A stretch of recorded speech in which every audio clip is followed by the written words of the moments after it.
Welcome back. 7:25. When I was looking at cars, this is one everybody said to a lot of moms that they called it the Frisco mom car. But everyone said that everyone who has it loves this car. It is big. It is a big car. Yes, it's the 2018 Infiniti It's QX. two parking spots big, Ed. 3. It's actually 3.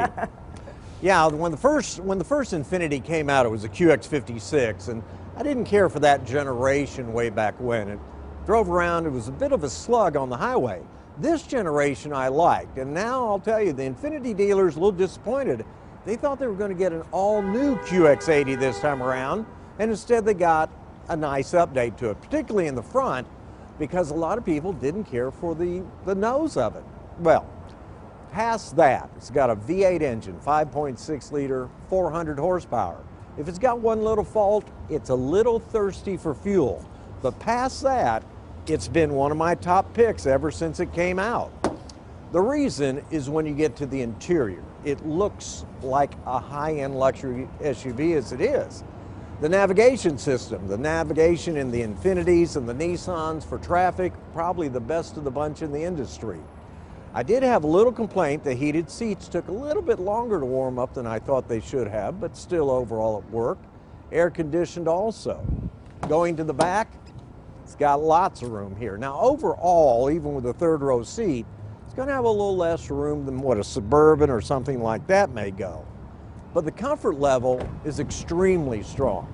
By the way, the headsets in the back, the headrests there with the monitors, they're slightly bigger now, so it's like an iPhone S instead of the regular model. Now, here may be the little downfall. You don't have a lot of space when you've got all of the seats up in a row, and that's okay too, mostly for getting groceries. So, here's what I like about this one. It may be the best long-distance road cruiser of a luxury SUV. It feels heavy, substantial, but it's not hard to drive. It's unbelievably quiet. And I bring this up because a lot of people write me that live here in Texas, but they have a vacation house in Upper New York or Colorado, wherever the case may be. And they ask about getting a Suburban or anything else like that to take their family back and forth. And they're all fine. But this one's still kind of my personal favorite simply because of the handling of it. Over the past few years, as SUVs have gone through the roof in price, Infiniti's pretty much held the line on this one. It's only $3,000 higher than when it was first introduced in the second generation. So this one's $65,000 to start with absolutely everything on it. It's $82,000. And for those who haven't shopped for these lately, luxury SUVs, $82,000 is actually one of the bargain basement prices in them. I liked it before and I still like it now, and if you're going long distance cruising in retirement and want a big SUV, this is probably it. With that, y'all have a good weekend.